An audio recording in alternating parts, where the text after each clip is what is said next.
Anime Death Spiral, the only anime podcast that has the guts to speak truth to power. Netflix, hear me now. Realistic Chopper must be destroyed. He needs to be put in the incinerator. Oh man, I was gonna ask you if you'd seen those stills yet. Yes, I have seen Realistic Chopper, and if they're not willing to do the Sonic treatment, we need to scrap the whole thing. We need to put it in the incinerator. It's done. It's over. The overly realistic, but like still clearly CGI fur texture of his pelt? Does he have a pelt? He's a reindeer. He's a reindeer, right? Yeah. Is incredibly like off-putting. Like, you know, kind of like send shivers up my skin, nails on chalkboard, if I think about what kind of texture that would actually have on my fingertips. Like, it feels revolting to me on a visceral level. It looks like he would feel like a sea urchin. Yeah, that's a good way to put it. Oh, God, I'm sorry, I'm looking at the pictures again right now. Oh, man. It's revolting. It's truly horrifying. Every part of it is wrong. It's like if we lived inside of like a Junji Ito manga, that thing would like, it would start appearing around town. You know what this is giving is budget Paddington at home kind of vibes, right? You see those Paddington movies? Yeah, I like those Paddington movies. Oh, man. Paddington is lovable and cute and a nice, cool little dude. Realistic Chopper is an abomination. He is a curse upon civilization. He must be stopped before he is released into the wild, or we're going to have like a Rings situation. This is going to be a 28 days later kind of situation. We have to stop this contagion from getting out. And if that means shutting down England, shutting down the UK to make sure nobody gets out alive, yeah, I think I'm fine with that. I don't know if that's going to help with the Chopper situation, but we can at least try it. You know, the thing is with this next arc as well, Chopper was the only thing they had to nail. It was the only thing. Everything else is fine. Like, this isn't even like, you know, we're not dealing with like Fishman Island. There's no like fantastic locales. The next place they go to is just a town, like a regular ass town. Okay. And there's a bunch of humans there. And they like shoot guns and stuff. It's like there's barely any devil fruit. They were in the clear. It was clear skies, full winds, and they fucking hit the first rock. This is awful. So just to clarify, what you're saying they should have done is stuck closer to his kind of mascot-y original cartoony appearance in the manga. Well, at the risk of ripping a certain comedian off, what they should have done was nothing. They shouldn't have done this. They just shouldn't have done this. They should not have done this. They were clearly not prepared. I mean, we went through Sonic. We all lived through that. We saw what happened. But arguably Sonic came out on top when they did the revision. Those 3 Sonic movies are making stacks and stacks of those big cash money wads, like year after year. They are so profitable. They're so fucking profitable. Like, it doesn't really, I feel like the amount of money that they have made, whether or not you agree this is like indicative of what I'm talking about, I think it kind of shows that maybe they have surpassed that initial botched release of the Sonic design. Well, there are 2 elements at play. One is that I think a lot of fans had a pity watch because they complained so much and then they got what they want. They felt obligated to go see the first one. And then the inertia just carries it through. And the other one is whether you want to believe it or not, whether you like it or not, the Jim Carrey fandom is strong. He's got shooters. Which is always so surprising to me, consider, you know, the anti-vax stuff. Still not a good look for him. Well, he's a weirdo. Everybody knows that. Sure.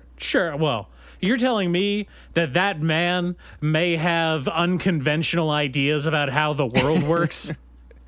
I was just talking about the Tommy Lee Jones thing when he was in Batman. He called him a buffoon. I cannot sanction this buffoonery. I cannot condone your buffoonery. It is one of the funniest things anyone has ever said to another person. It's truly great. Truly great. Two probably very unpleasant people right there. Yeah. Interacting with each other. Great filmography, though. Honestly, it's not the first time I've heard that about either of them, so it doesn't surprise me. Oh, yeah. No, from all accounts, Tommy Lee Jones is like a nightmare. Yeah. I mean, even in that Two-Face thing, the story was that he came to set and refused to put the makeup on. They showed him the full prosthetic that he was going to wear, and he said, "I'm not doing that." I mean, they got it onto him somehow. I've seen that movie. No, that wasn't it. That was just face paint. They had a full prosthetic they were going to have him wear. Oh. And he said, "I'm not doing that." I just paint my face. Just airbrush it on. Yeah, that's why he looks so weird in that movie, because that was not the original makeup. Okay. They just had to make something up so that he didn't spend 4 hours in the trailer every morning. And frankly, that's what Netflix should do. Take this guy out, just delete the footage, just erase the footage, get rid of the 3D models, do it fucking Cool World style. Just draw a little cartoon guy. Do a Roger Rabbit? do a Roger Rabbit. I would unironically full support 100% if they did a Roger Rabbit with the more cartoonish aspects of One Piece and just intermixed the live action characters in. That would be the greatest show ever made. It would be fantastic, and it would show a real dedication to the craft. That would be a spectacular modern achievement, especially to people who know how much work it went into making Roger Rabbit. Imagine what Netflix can do with One Piece. Yeah, I mean, they're killing these animators anyway. Might as well have them do something cool, right? I would unironically truly enjoy that more than what we got, even though we did say when the first season came out, we did do the episode and we said mostly we were pretty positive on it. I would still vastly prefer if they had done a Roger Rabbit in that season. And much like what I'm picturing is, you'll remember I talked about Japan's worst rated movie ever. The early 2000s Devilman live action. Mm-hmm. And how much I liked it, despite its apparently universal revulsion. And the thing I really liked about that movie, one of the things, is that during the height of each action scene, they would insert frames of animation. I mentioned this, right? Yeah, yes. You've talked about this before. It was one of the coolest effects I've ever seen. It was so incredible. Just full on, they would just have these split second, recreations of the manga panels that would just cut in between the action. And it was like a perfect match cut, so it looks like it was flashing in and out of cartoon style. And it was that is fucking cool. And nobody else has really done it. The only time I ever really see it is, I don't know if you ever saw it's so stupid, but they did a couple NBA Sprite ads where you'd have LeBron or Kyrie or whoever was in those ads dunking or whatever, and they would have an impact frame of them as a cartoon, and then it would go back to live action. That's the only other time I've actually seen that technique deployed. And it's still cool. I can only think of the Drake Sprite commercial where he's a Sprite-powered robot. You can't think of Drake anymore. You have to erase Drake. Drake has been removed from this timeline. he has been annihilated. Listen, he lost the beef with the Shadow Prince of Games, and he got Yu-Gi-Oh'd out of existence. He's exiled. Yeah. We've forgotten about him. He's gone into the Nega Zone. Oh man, have they made a Kaiji style death game, but for rap beefs yet? if you lose the rap beef, you get exiled out of the universe. Nick Cannon was running sort of a game show that was that was that concept. I don't know if you ever watched that. I think it was on BET, or No. either that or I'm very racist. Well, it can be two things. I've just in case I am racist, I'm gonna look that up. Yeah, fact check that. It was called Wildin' Out. Oh yeah, sure. Nick Cannon's Wildin' Out. That was on MTV. It was on MTV. Oh God, I am racist. Fuck. Wildin' Out was sort of like that because if you lost, you were destroyed. Yeah. Yes. Yeah. Well, that was more like the what do you call it? The insult, like back and forth, like banter kind of thing. Yeah, it was a death game. Yeah. A death game of words. A death game of words. I used to watch a lot of rap battles. I got really into that for a while. Well, I mean, I know that at least in a couple death games that you've talked about, that Japanese word game where you kind of have to match words with like words that start with the same syllable as the previous word's ending kind of thing. Yes. That's been used a few times in various overall death game stories as, the death game. If you lose, then Sure. then you get taken out or whatever. But I wonder if there's one that's like entirely that. That'd be kind of a cool concept. Increasingly complex kind of word games. That stuff is obviously lost on us because we don't speak Japanese. Sure. That is one of the frustrating things of being an anime fan who refuses to learn the language. Similarly, in one of the newer manga I'm reading right now, the characters kind of recreationally play that game. That game that's they have a series of cards, and all the cards have like poems on them, right? Sure. And it's like a bunch of very famous poems, and a third person reads the first couple words of one of the poems, and the player that picks up the card first like wins that round. Okay. Apparently this is like a very popular game. Interesting. I've not run across that one yet, but Oh, really? I understand the concept. Apparently this is like a huge thing. Like there's like tournaments and shit. Huh. It's called Hyakunin Ishu Karuta. No. Karuta, I guess. No, I've never run across that. There's all these fucking cards. It's called Hyakunin Ishu because it's 100 poets. Okay. And each card has one poem on it. And the reader reads the first word.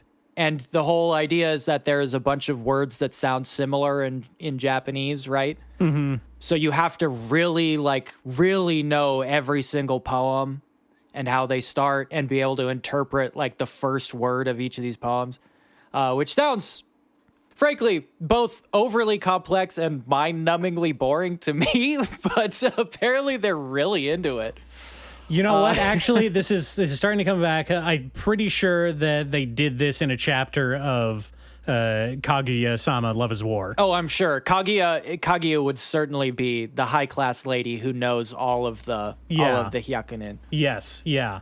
That's very much up her alley. Mm-hmm. None of which changes the fact that the realistic chopper must be destroyed. Bringing it home. Bringing it home. So once again, we are using our platform as the fifth and possibly sixth pillar of government to put a call out there to the people, to the masses, to Netflix. Just stop.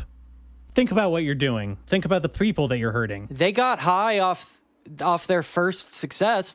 They're sitting pretty. They thought, you know what? We can do anything. We can do anything we want, and these dumbasses will just lap it up. Now, just to be clear, when you refer to their first success, are you talking about One Piece Season 1? No, I'm talking about the Arrested Development continuation. Yeah, no, I think you could have been talking about 13 Reasons Why. Yeah, that one. Definitely that one. The high-budget Oda adaptation of 13 Reasons Why. Yeah, the pro-suicide show. Yeah, that was a really good one.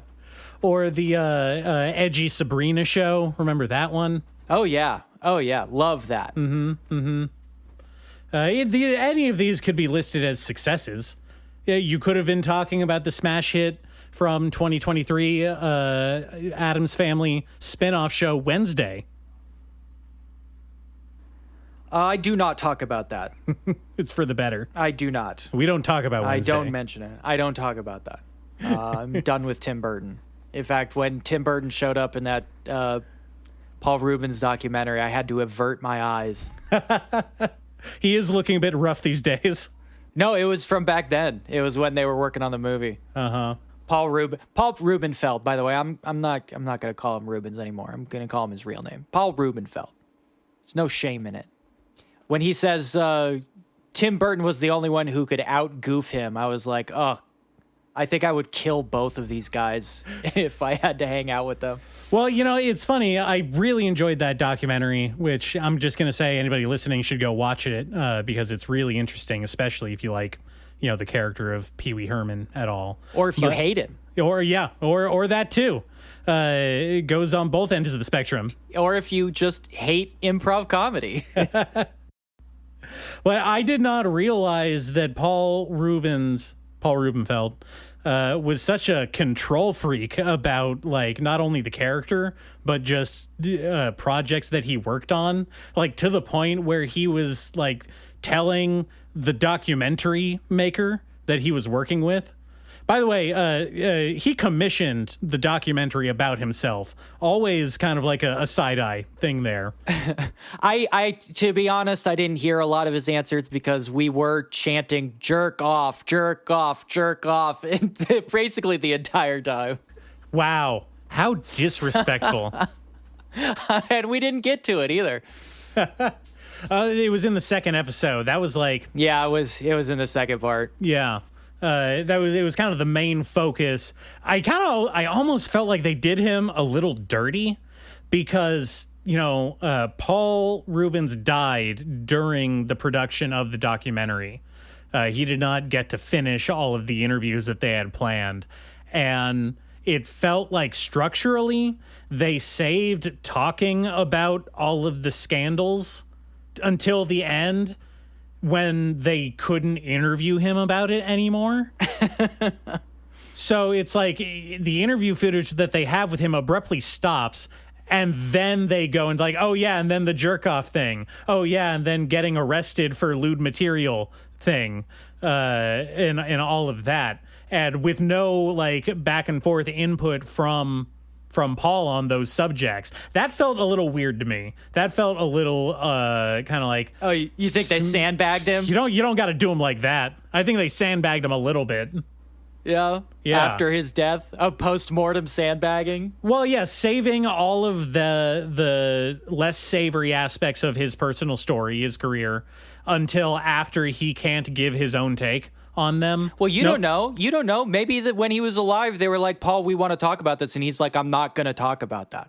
That sounds very... Well, no, actually, that is pretty much what happened. They say that they got to that point of the interviews, and then he got kind of he's like, I want to reschedule this interview. And then he stopped taking their calls for a year.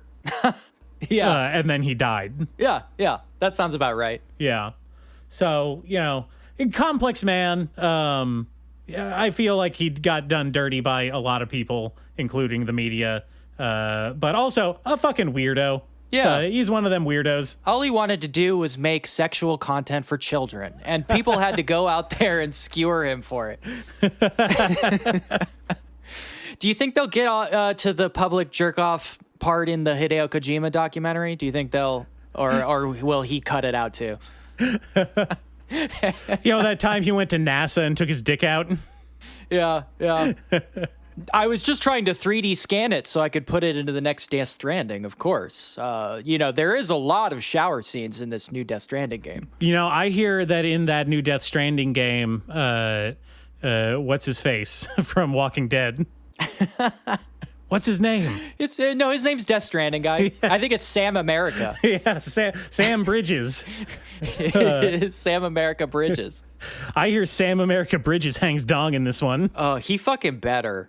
I'm tired of these fucking cowards. Yeah. Out here being cowardly. I don't want any cutesy little artistic interpretation of digital pixels coming out to represent his piss. I want to see full on water sports with a Walking Dead guy. It really does. Sometimes it feels like we're moving backwards. I read a lot of these manga and like, what is the deal where like they self-censor all kinds of stuff now? Oh, the thing that bugs me the most is, and I guess this is like a whole thing in like the Twitter art circle, but the debate on whether or not you should draw a caricaturized butthole on animals. Well, I'm just for aesthetic reasons, I am against that. I was thinking more of like, they do it for ridiculous stuff like the amount of pixelated cockroaches I have seen in manga and anime is just insane. I understand what you're saying. Or pixelated barfing. Yes, or just like kind of gore. I don't know enough about Japanese censorship and like television content laws, so I'm just gonna make stuff up. Yeah, I'm just gonna make it up. So I'm pretty sure that it has to do with vomit and stuff like that falling under like their anti-TV violence laws.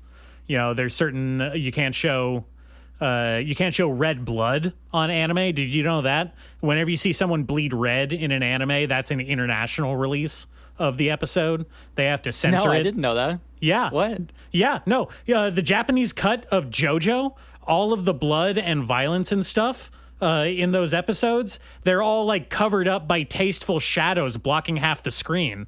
So they're like Germany. Yeah, they're like Germany with video games. Like in Wolfenstein, they had to change the Nazis to having green blood.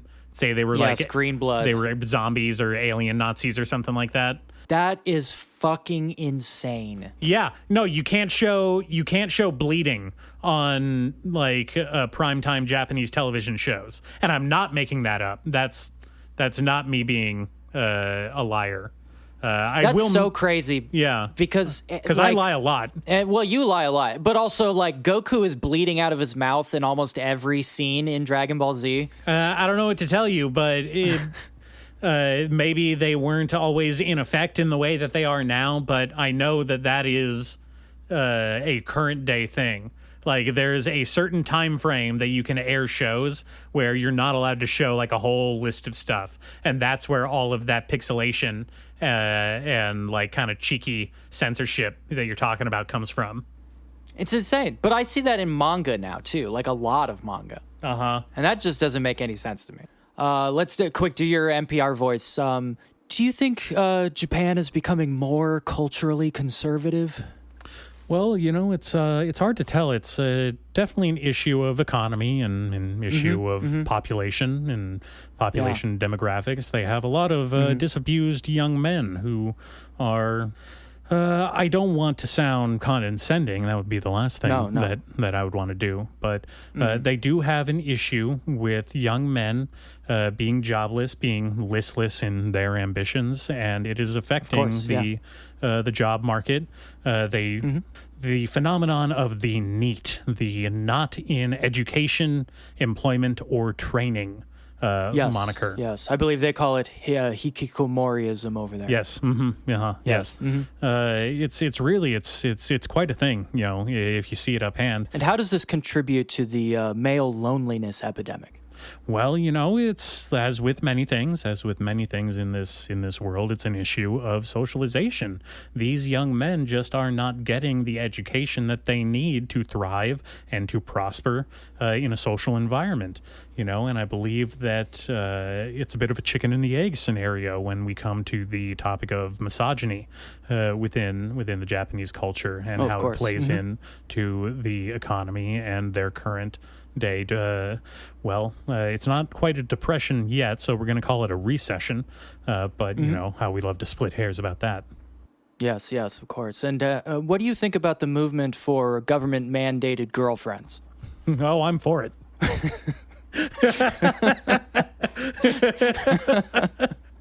It's really picking up steam. Wasn't that the Japanese Joker's entire platform when he was running for Tokyo mayorship? The mandatory girlfriend platform. Yeah. Which is now, of course, just the plot of 1,000 different arrow mangas and hentai mangas. Like, that's just Not even that. I mean, fucking, that was the plot of Domestic Girlfriend. Less than a married couple, more than lovers, something like that. Yes. Yeah. Yes. Exactly. This is my school mandated girlfriend. She's such a bitch. I hate her so much. I wish she would like me. My wife. Yeah. Oh, I gotta get home. My government mandated wife is making me omu rice. Sorry, honey. Soccer ran long today. Mm-hmm. It really is like just that kind of whole flavoring. It's the most detestable type of rom-com that is mainstream right now because it is popping up all over the fucking place. And it's really disturbing. I hate it. Yet again, I say it. This is very, very sincerely. This is a failure of the cultural imagination that now young men, even in fiction, cannot imagine themselves like organically meeting a girl and like flirting with her and getting a girlfriend. Like even in their wildest imaginations, they can't imagine that scenario. Well, like, okay. Whereas you go back and you read like 80s manga, like I mentioned when I was reading Satoshi Kon, his earlier stuff, right? Where it's like normal young people doing normal things. Yeah, like flirting and going on dates and talking to girls or boys. Hanging out with your friend and like driving to the beach, and then you like meet people there and you have a good time and you play volleyball or something, and like that's the whole story. It's the antithesis, and I think of like what's going on with a lot of these modern day rom-coms, and I think the worst one, like the shining example of what you're talking about, is you've heard of My First Girlfriend is a Gyaru? Yes, of course. Yes. And you know how based and Gyaru-pilled I am. I can't resist it. It is my... Naturally. It is my Soylent Green, my addiction. We're all quite familiar. Yeah. So I decided to check that one out a while ago, and I couldn't get through it. I dropped it I got maybe 20 chapters in before I got so fed up with this absolute loser that was the main character, because most of these Gyaru comics that... I'm not like trying to say that I've read quality out there. I read all of Gyaru Gohan, and that was absolute trash, like Jesus top to bottom. Christ. I could not deal with this one because the entire bit is that the main character is just not a veiled incel, not like implied to be like on the verge of it. He is a full-blown woman-hating incel type dude. And the entire bit of the comic is this girl in his class, for whatever fucking reason that I still have not figured out, that she never revealed, at least to me in the short time I read it, why she likes him. But she gives him an incredibly sincere, like, hey, I think that you're kind of a cool dude, and like we should go out, like we should hang out and like go on a date or something, get to know each other. Sure. And he is in such like vitriolic disbelief that he thinks every like action and sentence that she does or says to him is somehow a veiled threat or insult. Sure. And so it's just him seething, his internal monologue seething to the audience about like, well, she only invited me over to her house for dinner with her parents because she wants to make fun of me and they're all going to laugh at me together. Oh, yeah. And she's going to say like, I can't believe that you actually showed up at my house. You're such a loser. And then he shows up anyway with this assumption, in a bad attitude, is fucking rude to her, is fucking rude to her parents, and they're just like the most welcoming, chill people.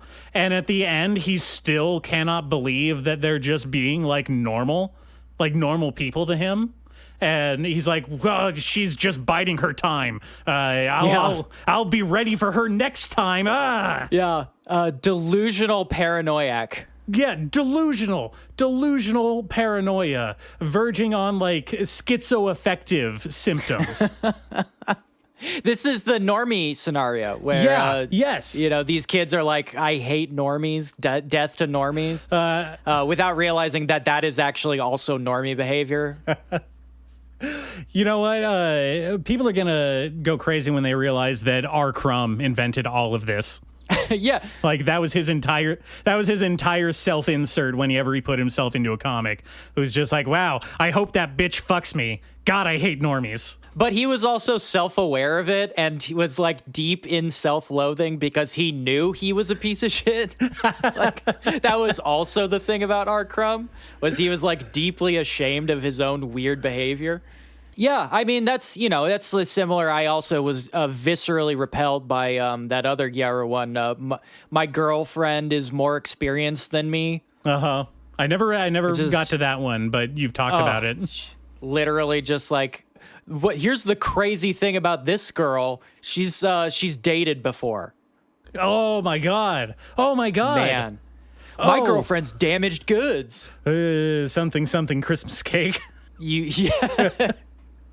None of you deserve these girls. None of you. I and before all of the simp comments, which I welcome, by the way. Please comment. I don't care if they're insults at this point. Comment. Yeah, I'll take like it. And subscribe. I don't care. Yeah. Call us woke. Call us woke garbage. I don't care. Woke normie cucks. Yeah, we're woke normie cucks. Bring it on. Let's hear it. But yeah, I think that whole attitude is very indicative of like the modern rom-com scene. And definitely different than, say, kind of the 80s sex comedies that, like 80s and 90s, your Tenchi Muyos, your even that one is getting a little bit like on the edge.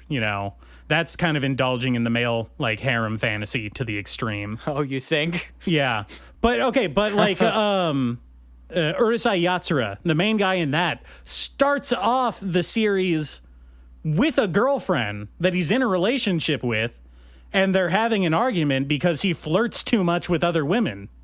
And that's like our roguish, like, good guy character that we're supposed to sympathize with. I do think it is interesting that that character has been, he is now, much like in Fooly Cooly, even though that was a while back, that character is now the dad of the main characters, Yeah, that happens all the time. That's actually... right off the top of my head, Usagi wants to hang out. That's like a big thing in that one. Yeah. The main character has like a deadbeat, roguish kind of Han Solo type dad. Sure.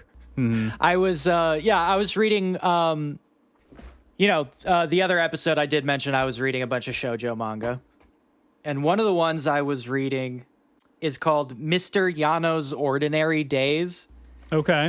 Which is a shoujo manga about a girl who's like a pretty she's definitely a normie, but she starts noticing this boy who comes to class every single day banged up to hell, like he's covered in band-aids and just like fucked up, right? Well, the first rule is that you're not supposed to talk about it. Well, she doesn't. She's very polite about it for a while, but she keeps noticing, like, this is every day, and this is like new cuts and scrapes, and she starts to get like seriously concerned, which you probably should if you notice somebody is like fucked up every single day. Yeah, especially if they're like a kid, like in your class. Yeah. Like if you see hey kids, if you see your friends coming in beat up every day, tell somebody. Yeah. Tell somebody about it. She's constantly like, DV? Is it DV? And then her and her friend one day just stalk him, and they realize, no, he is just like supernaturally clumsy. Like he is just, he falls over all the time. He's a Mr. Magoo. Yeah, he's a Mr. Magoo who gets seriously injured by his own goofy antics. That's very funny. I like that setup. Yeah. And so she develops a crush on him, and she develops their relationship by like taking care of him, right? It's a real like nurturing mother kind of thing. But one day she goes to his house and she meets his dad, who is also exactly like, this is genetic, right? His dad is also fucked up constantly. Sure. Mm-hmm. And his dad looks so tired. That was a joke I really enjoyed. He just looks tired as hell. But like his son steps out of the room for a second, and he's like, "So do you like my son?" And she's like, "Oh my God, how'd you know?" And she's like, "Well, I'm an adult. I'm like emotionally mature. I understand." Yeah. Really basic shit. But I just want to warn you, like, my son is, he's essentially at the bottom of Laszlo's hierarchy of needs because he's in constant danger of himself. He might not actually reach like a higher point in the hierarchy where he can like reciprocate your feelings. So I just want to warn you. And I was like, that is a really funny joke. That's really good. I like that. That's good. But yeah, that's a manga I was reading. Mm-hmm. What about you? What have you been reading? Well, this is kind of a good segue from what we were talking about because of this like kind of all-pervasive awfulness in the modern rom-com scene. Yeah, I've started trying to seek out like Gyaru comics that just don't feature that, and I actually found a couple that I was pretty much charmed by. Wow. Yeah, I know. And they're kind of similar, so I'm just going to talk about them kind of back to back, but they're both doing a lot of the same stuff. But the first one I wanted to talk about was I started reading a kind of slice of life gag comic called Mane Mane Nichi Nichi. Have you heard about this? No. What is this? So this is a comic from Soichiro Yamamoto, who had another kind of long-form manga that they were doing a while ago called Teasing Master Takagi-san. Yes, I know that one. Which you may have heard of. Yes, I know that one. Yes. So this is the same guy that did that. This is kind of him atoning for the sin of creating like the sexualized bully trope that has been plaguing rom-coms for the last like 5 years or so. Yeah. It's funny how these terms develop too, because I noticed like once harem became a thing, they started calling girl-centric ones reverse harems. Yeah. And now the teasing thing is so ingrained that now there are reverse teasing mangas. So this one is about a trio of high school friends. Well, it's actually kind of a sticking point of the whole premise is they're not really friends. They are three separate girls in high school that all signed up to be managers for the school baseball team. The joke being is that none of them, or at least 2 out of the 3 of them, don't give a shit about baseball at all, and they signed up for like completely selfish reasons. Understandable. Yeah. So you have, kind of the main central girl who is your standard, I want to say, like shoujo female protagonist, like the quirky subtype. She's kind of airheaded. She has a lot of grandiose ideas. She's has a very self-inflated sense of ego about how popular she is in the grand hierarchy of the school. And she signed up specifically because she thought that being a baseball manager was a much more prestigious position than it actually is. Because if you don't know, at least in terms of high school baseball, a manager is basically a glorified bat boy. Like, they gather up the equipment at the end of practice and, like, set up the field for games and, like, polish the balls. In high school level baseball, yeah. Like, the GM is not making trades. Yes, exactly. So she didn't realize this. The only thing she had ever really heard about baseball at all was like her family talking about Major League doing exactly that, like trades and game scores and stuff. But she does not know how the game works at all. And to the comic's credit, it's not really about that. They don't go too much into the baseball aspect of it. But you have the quiet, kind of bookish one who joined the manager because her boyfriend was on the team, and then she broke up with him to date a different player. And her joke is that she's kind of like on and off dating with everybody on the team. Okay. Yeah. And then you have the third one, which is the Gyaru character, and everyone is supposed to kind of project that she's going to be the airhead. But she's actually super, super into baseball, like really into it. She's in it for the love of the game. Yeah. And so she actually acts as kind of the straight man, kind of foil to the drama and wackiness of the other two. But okay, that's kind of the setup. So she's the one keeping track of everybody's RBIs. Exactly. Oh, she has it's a running joke that she has like library stacks of self-made notebooks of all of the team members like baseball stats and stuff. Yeah. She's like hassling. She's doing the Gyaru teasing, but it's like about people's batting averages. No, that's what the Gyaru in the baseball field concession stand anime was about. That was her thing. No, this one, she's like all business. She's fucking throwing chairs at people. She's getting in fights with the ump over plays. Oh, damn. You're not supposed to do that. You're not supposed to do that. Never helps. But I don't know. What I like about this one, what drew me into it, is that it's not about baseball, which I deeply sympathize with. I also do not give a shit about baseball, just like most of these characters. And B, I like that it's not really about romance. I mean, it isn't at all. You have like this kind of background joke, which is like not that funny, of the one girl who keeps starting to date and then breaking up with everybody on the team. Sure. And it's not done in like a sexual way. It's just kind of making fun of the capriciousness of like fucking high school romances. Like, come on. Sure. Yeah, the dalliances of youth. Yeah. But what I like is that they have like genuinely fun conversations and banter with each other. Like, they are not ostensibly friends, and that actually is kind of like a little mini arc that they go through, is this realization that they start off as three people, like three strangers who just happen to be in the same group, like doing a group project in class, basically. Sure. And then over time coming to realize that they actually like each other and are friends outside of this like one little contextual bubble.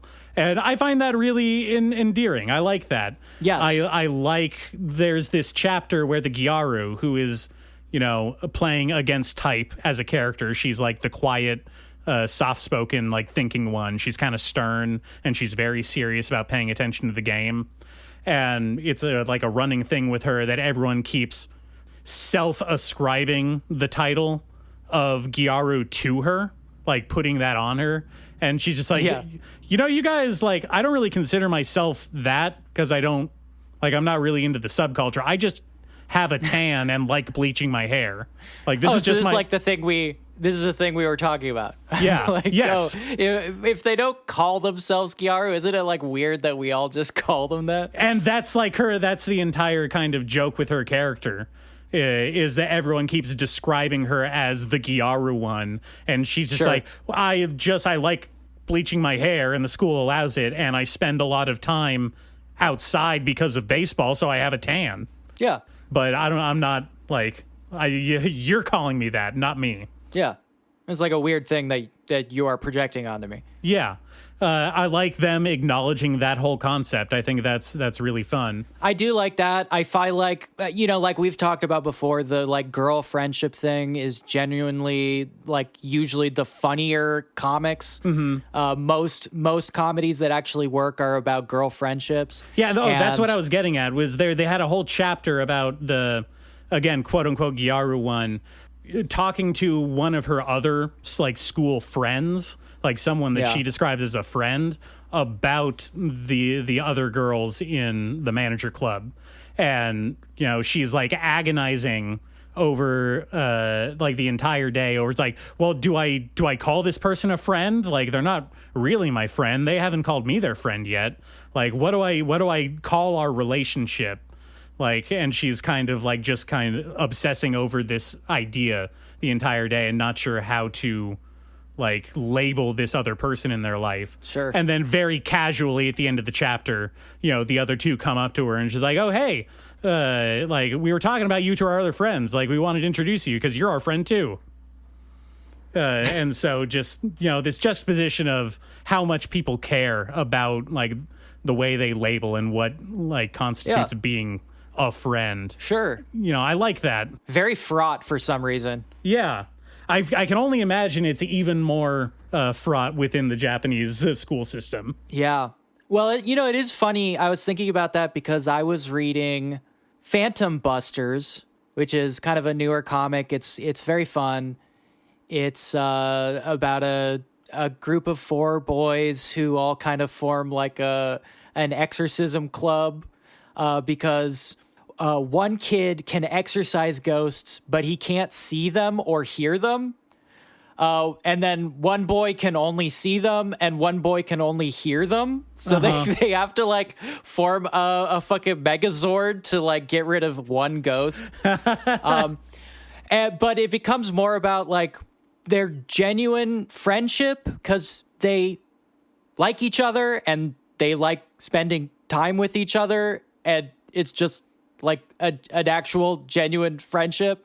And I was thinking the entire time reading that, you know, the joke about anime for so long is like, oh, with the power of friendship. But if you read a lot of anime and watch a lot of manga, there's not a lot of friendship. There's not a lot of like genuine friendship in any of this shit. There's not people who like just like each other. No, at best it's like group trauma. Yeah. Like trauma bonding. Yeah, it's mostly like, oh no, we fought so hard together and you're my comrade in arms. But it's never like, hey, let's just hang out and like have banter and like enjoy our time together. That is so rare. And especially the thing that struck me about Phantom Busters is like, especially with male friendships. Yes. Because obviously masculinity is in such a massive fucking crisis right now, especially in Japan, that like for most of these manga and anime, it is inconceivable for a main character to simply enjoy the company of another man. Well, that's okay. That's one of the things that I wanted to bring up. You hit it right on the head because, you know, both of these manga that I've been reading, that one and another one called See You Tomorrow in the Foodcourt, are both kind of this idea of like, you know, just gals being pals and just like having genuine like relationships where they like hang out and talk about stuff like regular people would. Like, I know that sounds reductive, but it's incredibly refreshing sometimes when it seems like the extent of relationships, especially male relationships in manga, like has to center around solving some kind of world-ending fantasy crisis, right? You know? Yeah. Like, I can think of several anime and manga that are just about a group of girlfriends hanging out doing normal stuff and having like fun conversations with each other and joking around. And I cannot think of one that is just about a group of guy friends doing that doesn't have like a shonen power system attached to it. Yeah. Or like they're rivals. I mean, like the biggest comedy manga and anime really are that, you know, Azumanga Daioh, Nichijou, Asobe, Asobase, right? Yeah. Like all of these are just about like girls hanging out and being normal and enjoying their company of each other and like their weird quirks or whatever. Almost all the ones that feature a male protagonist is one guy and a bunch of girls. Yes, yeah. You either have Asobe Asobase or you have the one about the perverted guy whose sister wants to fuck him and he's in love with the Russian girl.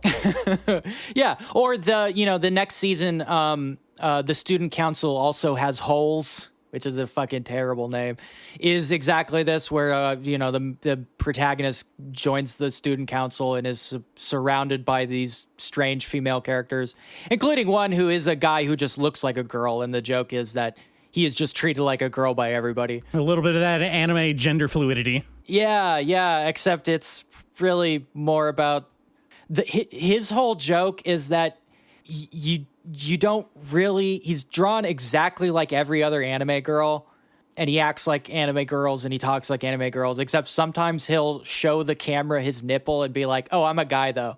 And that's his entire joke. That's kind of a weird way to do that joke. I can think of other ways to do that joke, I think. Well, they do that joke in a million different ways, but it is the same joke over and over again. But yeah, look forward to that. That'll be next season. I personally, I prefer Yujiro Hanma's take on sexuality. Anything that turns me on as a woman. Yeah.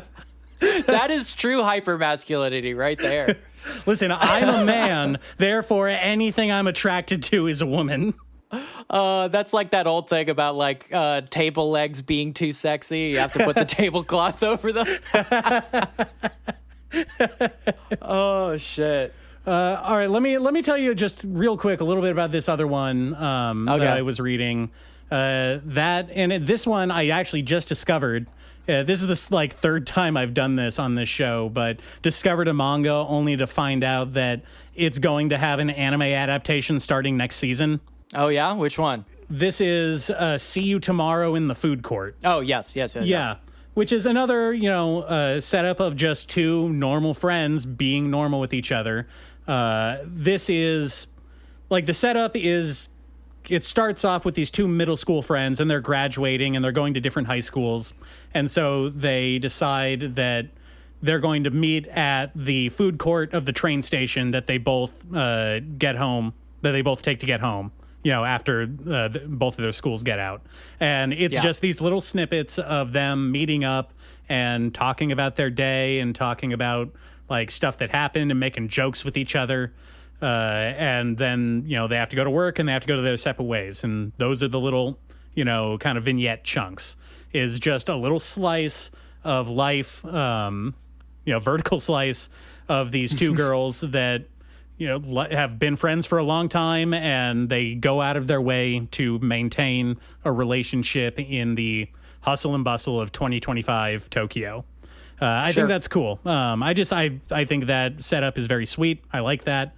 But what I really like about this, and I want to acknowledge that this may be just as much a effort of the translation team as it is of the manga author, but it has a style of humor that I don't see done, or at least done well, very often in anime and manga.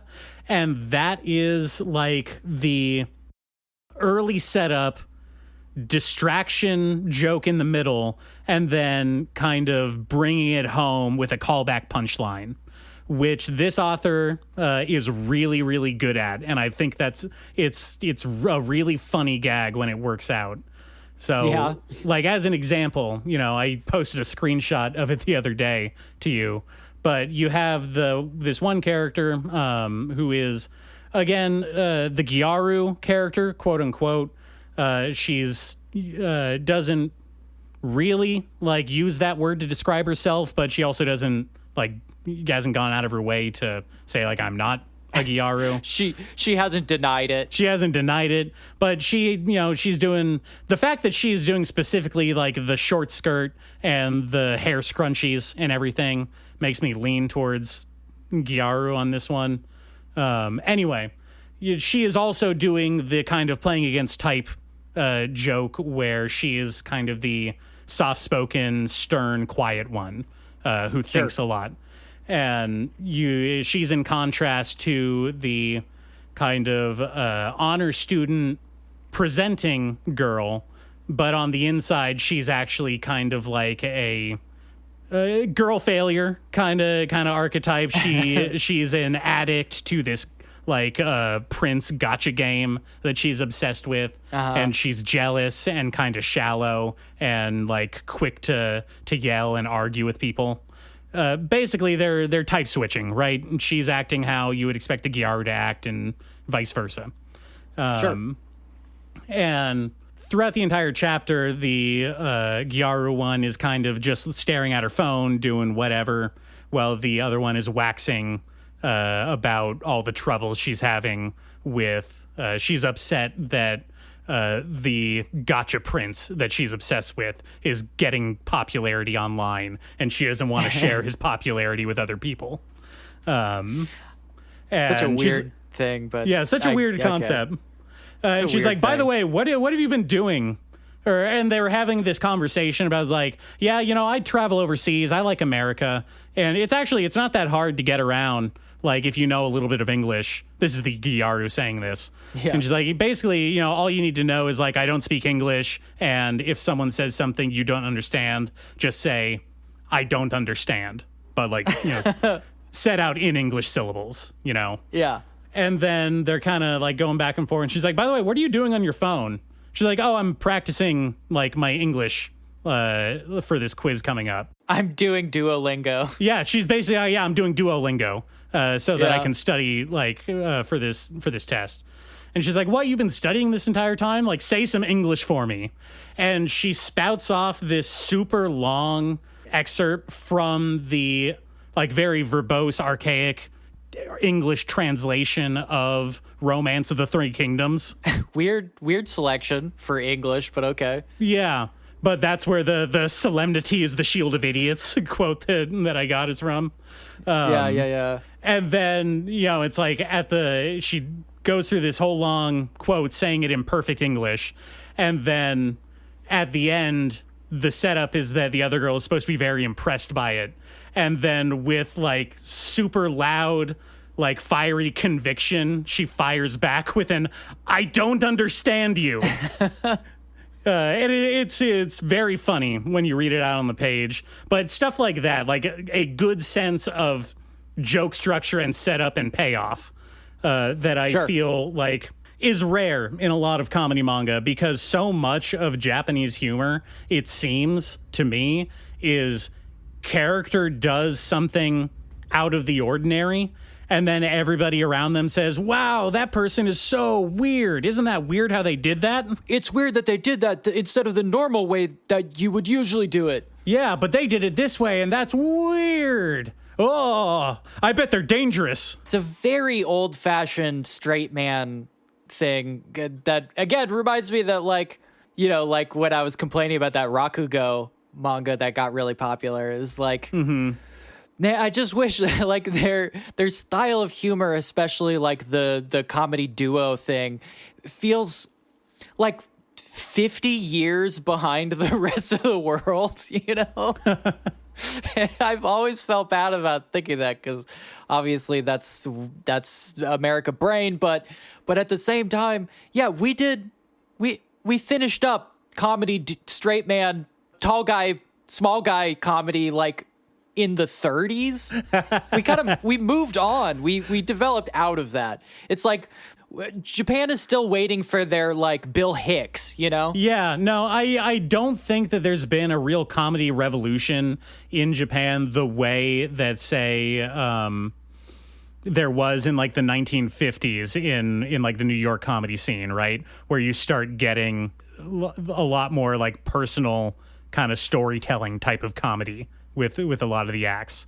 I'm trying to remember the name of that very famous comedian that got arrested for indecency. Paul Rubenfeld. Yes, Paul Rubenfeld, exactly.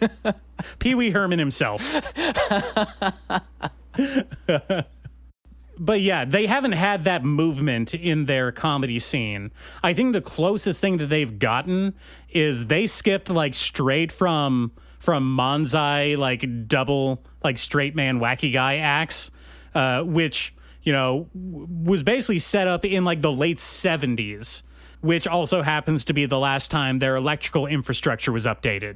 So I think those two go hand in hand somehow. Interesting. Yeah. Like it's like that, and then they jump straight to YouTube influencer, like, I'm gonna go into this haunted house, guys, like kind of thing. Yeah.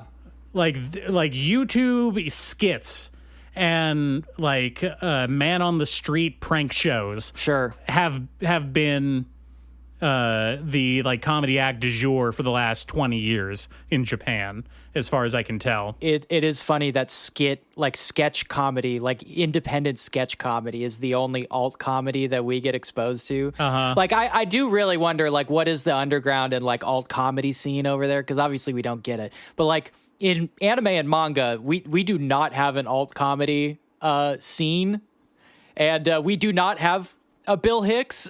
we Well, okay. The thing is we that have 4 panels. The thing is that, and this is like me spitballing here, but it feels like there aren't really alt scenes the way we think of them in Japan. There are underground scenes, there are niche scenes, but none of these like subgenres, subgroups, like the visual K, underground bands, indie bands, stuff like that. Like, they are not trying to actually revolutionize the industry, in the way that I feel an alternative scene with the way that phrase has connotation here does. You know, Yeah. the alternative comedy scene from the 90s in America, that had an explicit pushback to the sanitized kind of like go on Johnny Carson, do your 5 minutes, don't offend anybody kind of like comedy scene from the 80s, right? Well, even when they transitioned to Letterman, like Letterman felt an alt comedy reaction to stuff like Carson, in that like he was the establishment, but at the same time he was where alt comedy was happening. Yeah. And it took like people rebelling against Letterman to have an actual alt comedy scene, like, you know, where like Janine Garofalo or whatever came from. Yeah, and what I'm trying to get at is that like these scenes in Japan are kind of viewed as more as like quirky hobbies that you do to blow off steam on the weekend, and then you put it aside and go back to your desk job during the day or your convenience store job or whatever. It's not something where it's like no, like that is my focus and I am trying to grow and expand the art form. This is like pickleball that I go to on the weekends with my parents' friends. Well, I do think there is that thing. I'm kind of low key obsessed with the idea of the underground idol, or like the anti-idol. Yeah.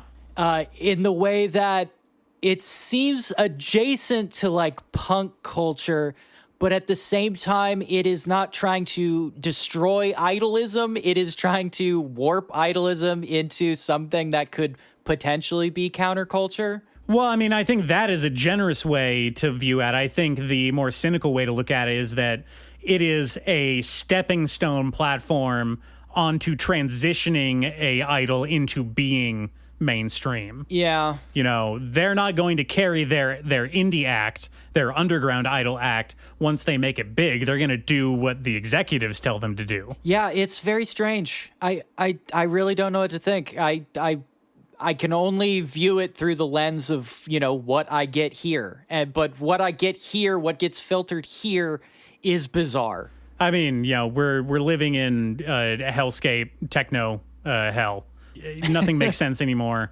I've totally checked out of trying to interpret reality in an objective way. I'm just kind of like going off vibes at this point. Yes. Well, and our constant refrain, at least mine, is that we are completely at the whims and mercy of the translators. Yeah, exactly. Like we said before. You know, which is why I mentioned that the comedy that I'm enjoying in See You Tomorrow at the Foodcourt may as well be as much of a work from the translation team as it is from the original author, you know? Yeah. But in either case, I really like it. I think that it's very charming. And like I said, it doesn't feature an absolute milquetoast, like, dickhead of a male protagonist, like, constantly inserting himself into these lives just to make, like, women fawn over him. Yeah.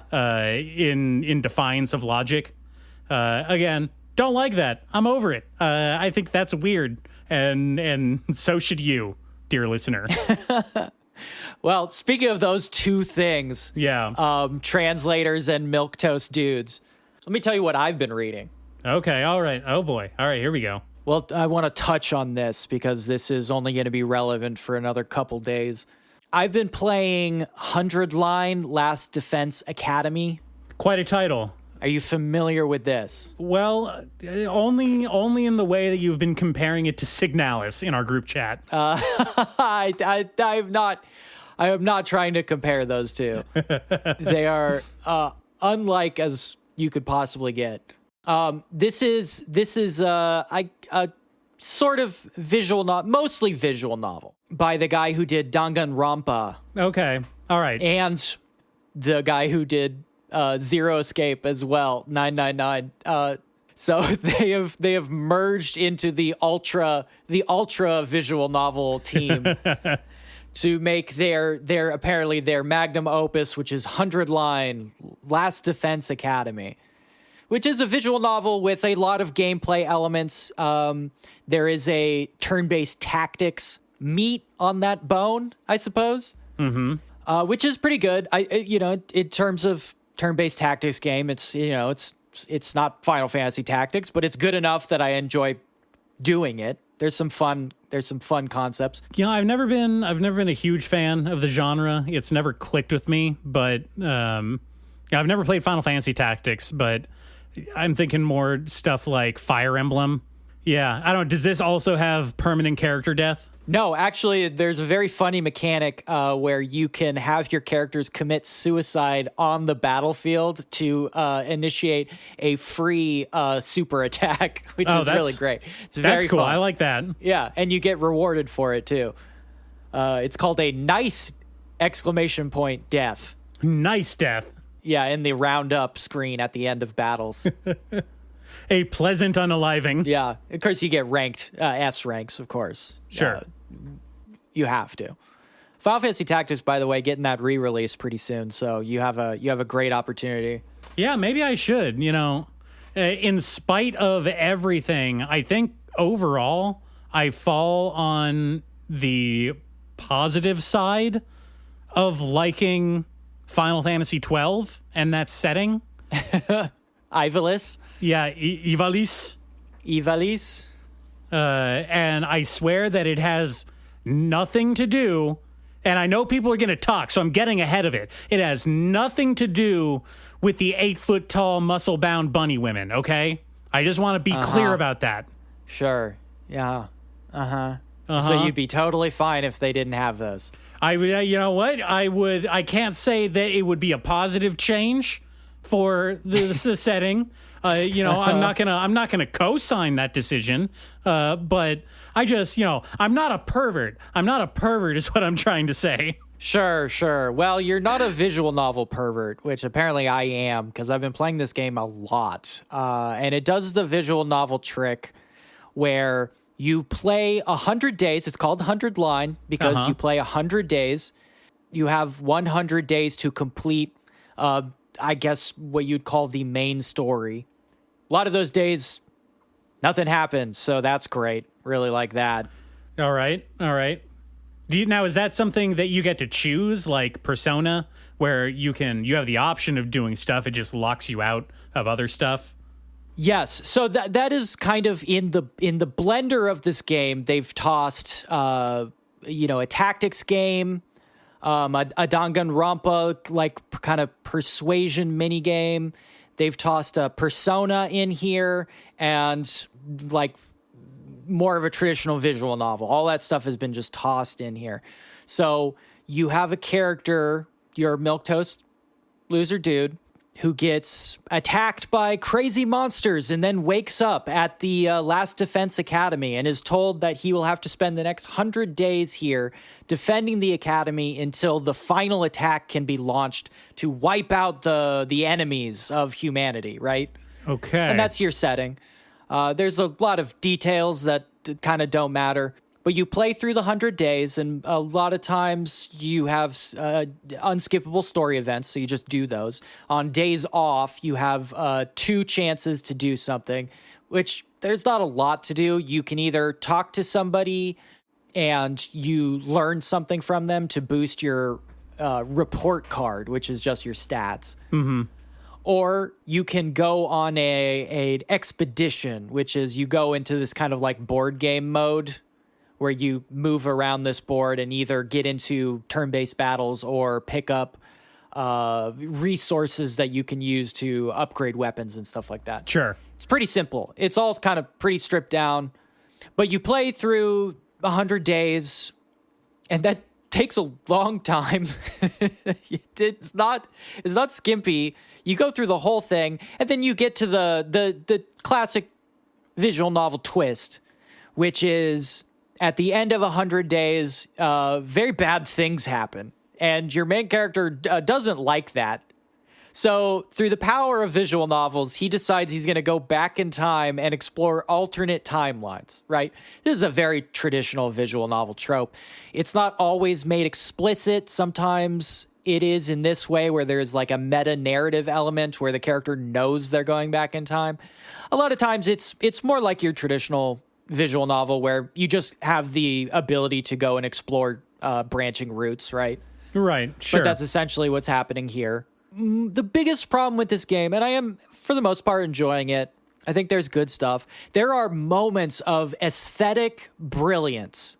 For example, the way that the characters initiate their battle modes is very similar to like Persona 3 in that they have these daggers that they plunge into their own hearts, spilling all of their body's blood out, which then like swirls around them and becomes their like military uniform. That's pretty cool. I mean, it's not pretty cool. It's not as baller as shooting yourself in the head to summon Yes. a ghost stand. Yes, which 'Cause is cool. Absolutely nothing is going to beat that. Persona 3 is the GOAT. It's amazing. I love it so much. Like, It's very cool. It's very, very funny. But the sequence itself, like visually and like narratively, the way it plays out is it's beautiful. I love it every single time. I have never skipped it. It's like they bleed and then they're like cocooned in their own blood and then they drown in their own blood. Like it's so fucking hardcore. And combined with like the musical sting and the aesthetic presentation of them like awakening from their like pseudo death, and all the way stretching to the way that they can commit suicide to initiate these like special attacks, all that stuff is like, fuck it. Oh my God. It's fucking nectar. It's nectar, dude. It's got the juice. It's got the juice, huh? Yeah, it's got the juice. There are those moments where it's like, this fucking rules. Holy shit, this rules. It's like nailing these bits so hard that I'm just like, every time I start going like, man, this is not doing it. This is like really boring. And then it hits you with one of those and I'm like, I'm fucking back in. That kicks ass. That's so fucking cool. But it does that thing where the translators are really bad and unfunny people. So they're constantly just inserting like meme references and like movie lines and like meta references. So like one of the characters, this like the crazy girl, right, who has blue hair and she wears stupid like over exaggerated makeup and she has like safety pin aesthetic to her clothing. Sure. And she's constantly talking about how she wants to, and this annoys me just personally, she constantly talks about how she wants to initiate a killing game. It's a death game. Darumi, it's called Death Games. You fucking idiot. Her entire character is that... Hey, let's not split hairs. No, I will. About this, I will. Her whole character is that she is constantly referencing like horror porn games. Oh, wow. I love her. Yeah, it's great. And making meta references to them and making meta references that she's in a game and all this shit, which is very annoying. And then constantly making like movie references. And also all the movie and video game references are like really out of date too, which is bizarre. It's like, what the fuck? Well, I mean, that's how you can tell the age of the writers who wrote the dialogue, right? I know. I'm like, why are these translators making references that are dated to me? Well, maybe they might be translating the original author's dated references is what I'm saying. I don't think that's true because they are doing word for word references, which just like, I don't see how that could work. Oh, okay. In the Japanese, right? And they're not anchored to any particular thing because again, it's a visual novel. So all they have to work with is a character portrait and a text box. They have free reign to do whatever the fuck they want. Mm-hmm. And what they want is to make a bunch of really dated bad references instead of like telling a coherent narrative. They're talking about Rick Rolls and Chocolate Rain. I mean, kind of. Yeah? Kind of. Ugh. It's adjacent to that. They make a bunch of really dated video game references. Like the character looks into the mirror a bunch of times and makes the exact Silent Hill reference like a bunch of times. And they're referencing old movies and stuff. And I find that stuff unbearable. It's like, you are not funny. You're not funny. Stop trying to use this as practice for your punch-up work. Come on. Yeah. Again, games are badly written, and they're written by people who are bad at writing. Mm-hmm. I'm sorry to make massive generalizations, but even the quote-unquote, like, best narrative games are usually very badly written. Like The Last of Us have a TV show on right now, and that game is written so poorly. That game is I don't get it. Joke. I played The Last of Us. I did not play the second one. Like, it's not that good. It's not that great, guys. It is a very bad, boring version of every fucking zombie movie that has come out since Night of the Living Dead. We've told the story 100 million times, and it's a bad version of that. I mean, it's just that, but it's also kind of by way of the like Cormac McCarthy's The Road. I think that's probably the reference it's wearing the most on its sleeve. Well, and like what we talked about before, like a boy and his dog. Yeah. Except the dog is a little girl. Except the boy's a man and the dog is his daughter. Yeah. And you know, we've talked about games we really enjoy the narrative, but you'll notice that the pattern is that they don't talk a lot. Yeah. Mm-hmm. Every game that has a good narrative doesn't have a lot to say. Okay. Not in the like meta narrative sense, in that the characters don't fucking talk a lot. Yeah. Well, hey, you know what? One of my favorite narratives, Journey. You know how much talking there is in Journey? None. It's like the main menu. Yeah. That's it. And, you know, it's funny to say about visual novels, which are literally nothing but like reading words. Mm-hmm. Mm-hmm. But even for this medium, it's so bad. You cannot just write references instead of telling the story. I would literally, if you just never told a joke again, I would prefer the writing. If you literally just inserted silence, the game would be better written. See, you cannot just use references. The thing that I encounter way more, because I don't play visual novels, again, because I'm not a pervert, unlike some people on this podcast. What I encounter way more is obviously translators inserting stuff like this into character dialogue in manga, but also a lot of these translation teams, for some reason, also like they insert a splash page at the end of each chapter that's like an advertisement for their group. And a lot of the times they take this as a chance to like reword. Tell a bad joke. Well, either tell a bad joke or just reword panels from the chapter to be explicitly pornographic. That I encounter like a lot. Oh, yeah. And I hate that. I always think that's super cringe. Whenever I encounter it. We've talked a lot about these ones, but like groups that post their Discord chats, it's like, hey, everybody thinks that their group chat is hilarious. It's not. No. That's it's funny not. to you. It's not funny to anyone else. And that says a lot about you and not a whole lot about us. That's all I'm saying. And we're doing a podcast.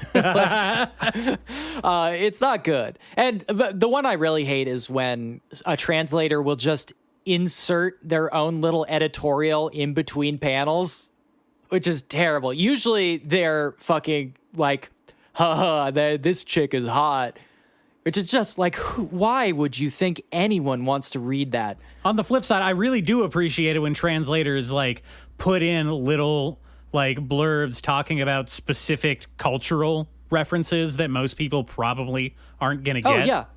I like when they do their job, which is translation, which usually includes a lot of notes. Yeah. Like, that's how translation works. People who do your job, good job. Good job. That kicks ass. Pat yourself on the back, Like when bud. I was reading, one of the, not that I read illegal anime. I would never do that. I always support the authors and the artists. Always. But, occasionally you'll see something in your peripheral vision. Like when I was reading Suicide Girls, the translator, the really good one, would include like 2 pages at the end of every chapter detailing not just like the cultural references, but their thought process for how they translated like certain words and phrases and things, which is, that's what I want. That's the good shit. That's really good. That's the good shit. Do that. You'll never get it for a visual novel, even though they're perfectly made for doing that. Yeah, you just press the little button on the side and it gives you notes about like the chapter and the characters and stuff. Yeah, do some pop-up video shit. But yeah, it'd be so easy to implement. It would be so easy. And, just the last thing, I could talk about the plot and all the little twists and stuff, which are like kind of notable. And I do think the game has some interesting things, but it's mostly just, JRPG, visual novel, tactical, Danganronpa, stupid twist things. All the characters are the most shallow, tropey. It's just a collection of barely held together cardboard cutouts of things you've seen in other manga and anime. But there is one thing that applies to all games that I play in Japanese, because much like anime, I want to hear the Japanese voices. But like almost all of these games, there are like sections that don't get translations. I'm sure you've encountered this too, like when you're playing a game in Japanese and then there's like incidental dialogue during the fights or whatever, and they just don't translate that part. Well, you're like, wait, what the fuck? And we've talked about that in anime and manga as well, where there is, like street signs, stuff like that.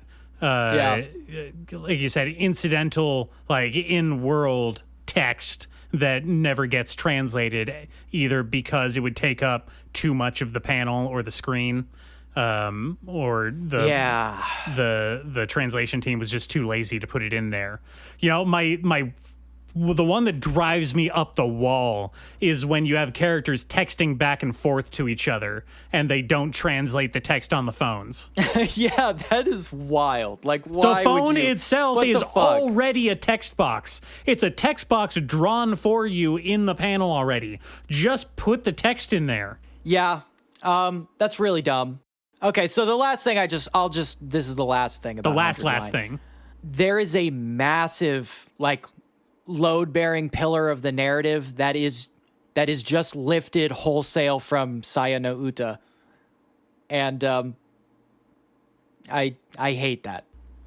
I hate that so much. And also, one of the characters says out loud that one of the games they enjoy is Saya no Uta. So they make no bones about it. They're just lifting this whole fucking thing out and then calling the game out by name. Man, that sucks. They're doing a George Lucas all over that dune. It really sucks. That's really dumb and bad, and it's in a game that's already like pretty poorly written. It's just a kind of a big fuck you to the audience for like trying to care. They say that imitation is the sincerest form of flattery. Yeah, but usually you don't put a line in the thing you're ripping off that's like, I really like the thing I'm ripping off. Usually you would avoid that. Most common sense people like would just not do that. I don't know. I feel like maybe obviously that's very obtuse and not well executed. There are ways to do that thing though. Stuff like putting a frame of the original thing from Another World movie in the thing, Oh, if you do like an interesting riff or subversion on it, but this does not. It is literally just, it lifts it and puts it wholesale into the thing. Sorry, this is the final last gripe about this game that I am enjoying. He just keeps going. I'm sorry. I'm done, and then we can be done. Okay. So once you get through the original 100 days, you unlock the ability to go back in time and redo it, which is the actual start of the game, because that's when you get to like explore the narrative. Mm-hmm. And when my first run through this second play, I just made a random choice at some point, and it put me on like the joke timeline. Okay. With no warning that I would just end up on like one of the joke timeline branches. And hey, don't do that. That sucks. Oh, I made a very earnest. There was like a one or the other, a Boolean choice, 1 or 0, and I just chose 1 completely earnestly, and the game was like, okay, putting you on the joke timeline. That's not cool. Well, maybe they should give a little bit more setup and warning to the player, but I'm also against color coding the options so you know exactly which timeline you're giving narrative points towards. I don't want coding, but there is a way to imply that maybe the choice you're making is so ridiculous that the outcome would be strange. This choice was not that at all. It was a very earnest, like very narratively critical choice that I just chose between two options, Listen, and it you put me on the put- fucking joke timeline. You put your heart out on the line for them, and they just walked all over it. It's disrespectful, really. That's what it is. It's disrespectful to you and your time. Yeah, it sucks. Anyway, I'm enjoying the game. Watch the transformation sequence on YouTube. It's very short. There's a couple different versions of it with like varying amounts of characters. That's another thing I like about it is the amount of characters that get deployed actually changes the animation of the thing. And there's also a sequence where after you defeat an enemy, you get to choose who gets the final blow, and you choose that from the perspective of the defeated enemy. Oh, that's fun. Which is so fucking cool. That's nice. So cool. It's so cool. Watch those two sequences on YouTube and you'll see basically all of the juice the game has. And yeah, that's anime for the week. That's anime, folks. That's anime. All right. Please go check out the socials, the TikTok, the Instagram. You're welcome. I put those things out there for you. Thank you. You're welcome. Watch those videos I just said on YouTube. Big ups the things we recommend. Death to all other things. Oh, yeah. Write into Netflix about Realistic Chopper. Let's get that shit off the airwaves. We need to destroy him. We need to destroy him before it's too late. Time is running out. Please, for God's sake, don't let that happen. One Piece may not survive through this. This may be the end. All right. Until All right. next time. Bye.